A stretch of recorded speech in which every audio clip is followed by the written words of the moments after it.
बड़े बड़े नेताओं को देखा मैंने, दिन में मुझे गाली देते हैं, रात को अपनी पत्नी और बच्चों के साथ मेरे घर आके कहते हैं आपके पिताजी से हमारे संबंध थे, फलाने चुनाव के अंदर हमने पेटी लेके भाग गए, बूथ कब्जा किया, हम तो आपको ही है, पूरे जीवन आपको ही थे।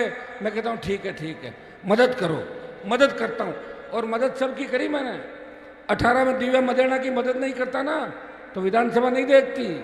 और ज्योति मिर्जा को मैं नहीं लाता। कौन ज्योति थी लोग जानते नहीं थे। और अब की बार नागौर में मदद उसकी कर दी जो देख लो आप राजनीतिक रूप से क्या थे। और 18 में जो सबसे ज़्यादा मुझे गालियाँ दे रहा रिछपाल, उसके बेटे को भी जिता दिया। और एक ही नहीं जिताया, ऐसे राजस्थान में 30 से 40 लोगों की मदद की और जाट समाज की नहीं की। बाबूजी को पता है कि राम सिंह जी के परिवार की भी मदद की थी 18 के अंदर। मैं इसलिए कह रहा हूं कि मैं इन बातों को समझता हूं। राम सिंह जी मजबूत नेता थे। राम सिंह जी ने कभी जाट और विश्नोई के अंदर भेद नहीं किया। वो हमेशा कहते थे विश्नोई जाट हमारे भाई हैं। और विश्नोई समाज, जाट समाज से 99% जो विश्नोई बने थे वो जाट समाज से ही अलग हुए थे। 29 पंथ को अपनाया था। ये राम सिंह जी के विचार थे जो मैं उनको पसंद करता था। परिवार संकट में था, टेलीफोन आया, मदद करनी है, कर दी मदद। और एक नहीं की 40 मदद की राजस्थान के अंदर। इसलिए मुझे अच्छा लगता है। और आप लोग कहते हो हनुमान जी को गुस्सा बहुत आता है।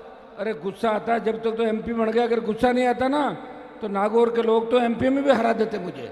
35-40% लोग चले गए ज्योति मिर्जा के साथ। और क्यों गए? क्या साहब आप तो मंत्री बने दिल्ली में। अच्छा क्या कर लोगे आप? मंत्री बने थे ना पहले, राम निवास जी बने थे। अरे साहब हनुमान जी तो सड़कों का शिकायतें करे, अच्छी सड़कें बननी चाहिए, अच्छे कॉलेज बनने चाहिए, विकास की बात करते हैं। और उनसे तो हर कोई जाके सीधा मिल लेता है। नहीं तो ज्योति जी से मिलने के लिए किसी को ढूंढना पड़ता है। हर गांव में एक आदमी जाएगा, पहले उसके पास जाओ, फिर वो गाड़ी लेके जाएगा, फिर वो मिलेगी कि नहीं मिलेगी। तो लोगों को भी तो मज़ा आता है इस बात के लिए, गुलामी करने में आनंद आता है लोगों को। मेरे यहाँ तो दरवाजे खुले हैं मेरे। मैं तो खुद आपके बीच हूँ। अगर आप नहीं आओ मुझे बता दो, मैं खुद आ जाता हूँ।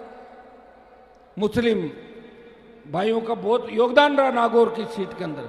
2 लाख वोट दिए एक तरफा, एक वोट भी इधर को नहीं होने दिया। तब जाके 40,000 की जीत हुई। नहीं तो जीत होनी चाहिए थी 5 लाख वोटों।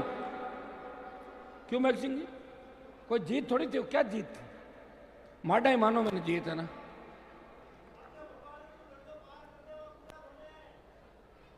एक सीट उखाई हो जीत हो।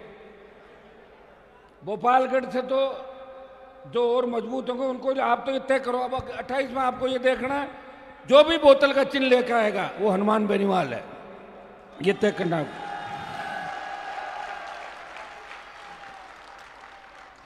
पुखराज जी को आप पार कर देते लेकिन वो सीधे ज्यादा थे। 5-7 हजार वोटों का तो गड़बड़ हुआ, इतना ही हुआ, ज्यादा नहीं हुआ। सेकंड नंबर रहे थे। अपने आसपास की जो टीम है ना वो समझती नहीं कि आगे क्या होगा। छोटी सी बात पे लोग कैसे नाराज होंगे। मेरे से नाराज होते होते होते खींवसर में 7-8 हजार तो हो ही गए।